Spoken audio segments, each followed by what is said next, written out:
CPM महासचिव सीताराम येचुरी ने कहा है कि 2024 का चुनाव विपक्ष मिलकर लड़ेगा, इसलिए सभी को एकजुट किया जा रहा है। उन्होंने कहा कि देश को बचाना है तो बीजेपी को सत्ता से दूर रखना होगा। उन्होंने पटना में राबड़ी आवास में लालू प्रसाद यादव से मुलाकात के बाद ये बातें कही।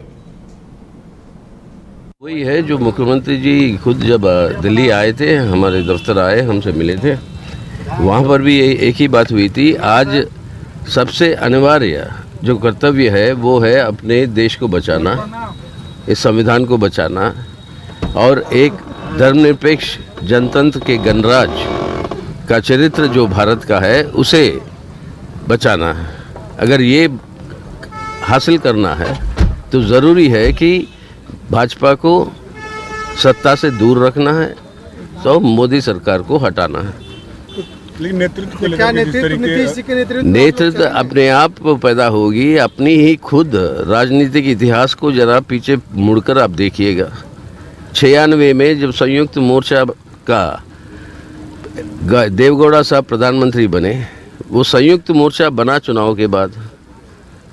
वाजपेयी जी जब प्रधानमंत्री बने, जो एनडीए उनको बनाया प्रधानमंत्री, वो एनडीए बना चुनाव के बाद। मनमोहन सिंह जी जब प्रधानमंत्री बने, वो यूपीए बना चुनाव के बाद। हम सब इकट्ठा होंगे, वो सब निर्णय लेंगे बाद में चुनाव के बाद। यूपीए बनेगा क्या? अब देखिए बनेगा, किस नाम से बनेगा वो अभी मैं नहीं कह सकता, लेकिन हर प्रांत में, हर राज्य में धर्मनिरपेक्ष ताकतों की एकता और चुनाव में मिलकर लड़ने का निर्णय हो चुका है और हर राज्य में अपने राज्यों के ठोस परिस्थितियों के अनुसार ये निर्णय। सीपीएम महासचिव सीताराम येचुरी ने बिहार के मुख्यमंत्री नीतीश कुमार से भी मुलाकात की। उन्होंने नीतीश कुमार से मुलाकात को शिष्टाचार मुलाकात बताया।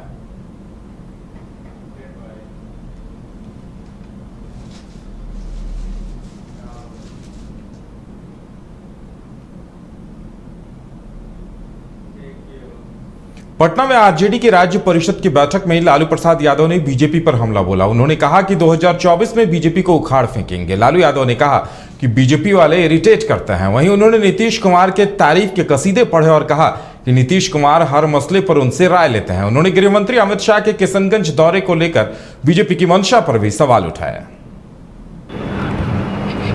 ऐसे मसले पर राय लेते रहते हैं।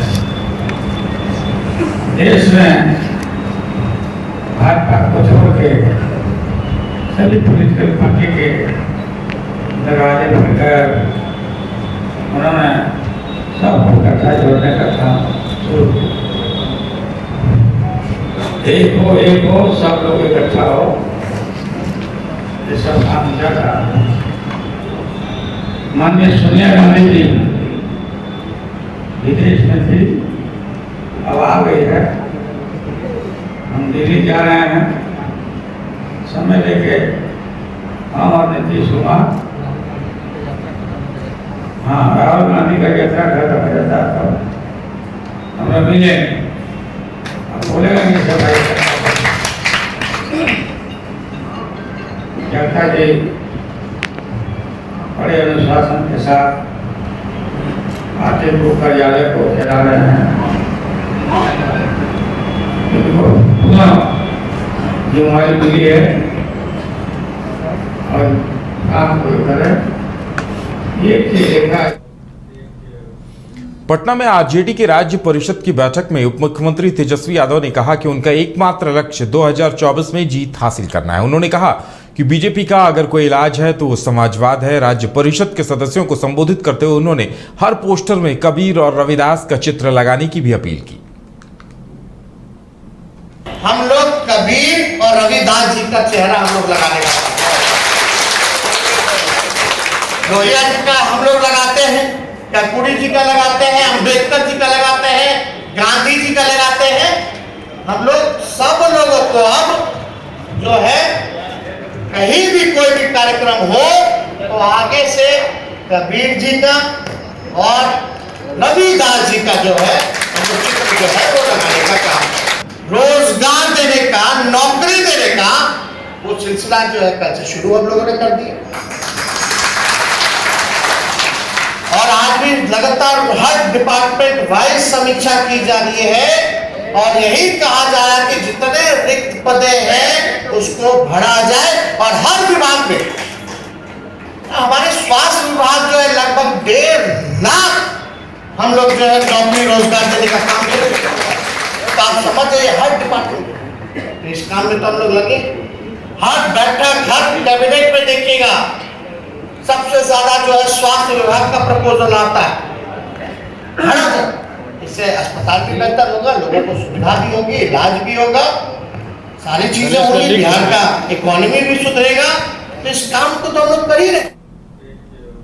वहीं गृहमंत्री अमित शाह के सीमांचल दौरे को लेकर तेजस्वी यादव ने बीजेपी की मंशा पर सवाल उठाए हैं। उन्होंने कहा कि अमित शाह बिहार आ रहे हैं लेकिन कोई काम की बात नहीं होगी। उन्होंने सवाल किया कि अमित शाह बताएं कि वे विशेष राज्य के दर्जे पर बात करेंगे या नहीं।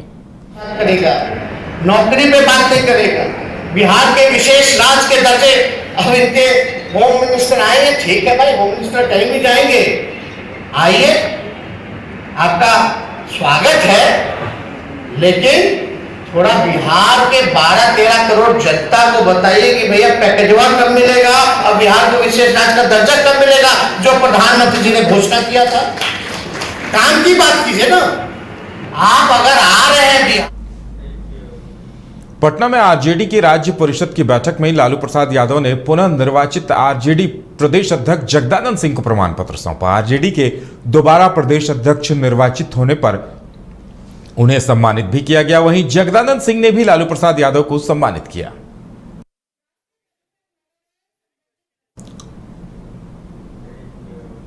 जेडीयू कोटे से मंत्री श्रवण कुमार ने केंद्रीय गृह मंत्री अमित शाह के बिहार दौरे पर निशाना साधा है। उन्होंने कहा कि अमित शाह लोगों को भड़काने के लिए सीमांचल में आ रहे हैं। उन्होंने कहा कि अमित शाह पिछली बार आरा आए थे लेकिन बिहार के लिए उन्होंने कोई बात नहीं की। उन्हें बताना चाहिए था कि राज्य की तरक्की कैसे हो। वहीं बीजेपी सांसद सुशील मोदी पर निशाना साधते हुए उन्होंने कहा कि सुशील मोदी बिहार को नीचा दिखाने में लगे हैं। आरा में आए थे तो कुछ नहीं दिया उन्होंने, सिर्फ राष्ट्रीय झंडा लहराया। आरा आए थे तो हमारे वीर बापड़ा वीर कुंवर सिंह जी को श्रद्धांजलि सिर्फ उन्होंने दिया। कुछ कहना चाहिए था, कुछ बताना चाहिए था, कुछ राज्य की तरक्की कैसे होगी, विकास कैसे होगी और कहाँ कहाँ कमी है उसको कैसे पूरा किया जाएगा, ये बात कहना चाहिए, लेकिन कुछ कहे नहीं। इसी प्रकार से सिर्फ हिंदू हिंदू कहने के लिए अगर वो आ रहे हैं, सिर्फ लोगों को भड़काने के लिए अगर सीमांचल में आ रहे हैं तो हम लोग को सख्त एतराज है इसका। आप लोग कितनी तैयारी रखे हुए? में सद्भाव की जरूरत है और सिर्फ इस राज्य में नहीं है, आज पूरे देश में सद्भाव की जरूरत है।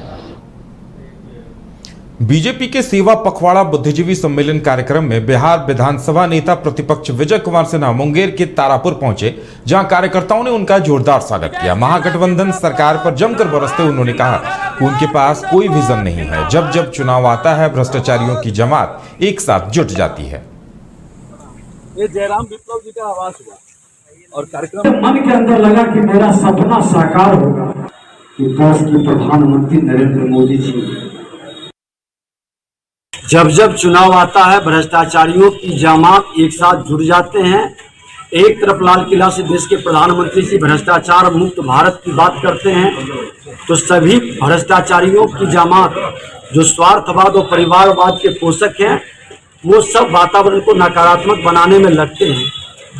हल्ला और आंदोलन करने से रोजगार नहीं मिलता है। रोजगार का सृजन करता जो प्रधानमंत्री जी हैं सबको स्वरोजगार की ओर प्रेरित कर रहे हैं, सबके कौशल और हुनर को स्किल्ड को आगे बढ़ा रहे हैं, उससे रोजगार मिलता है।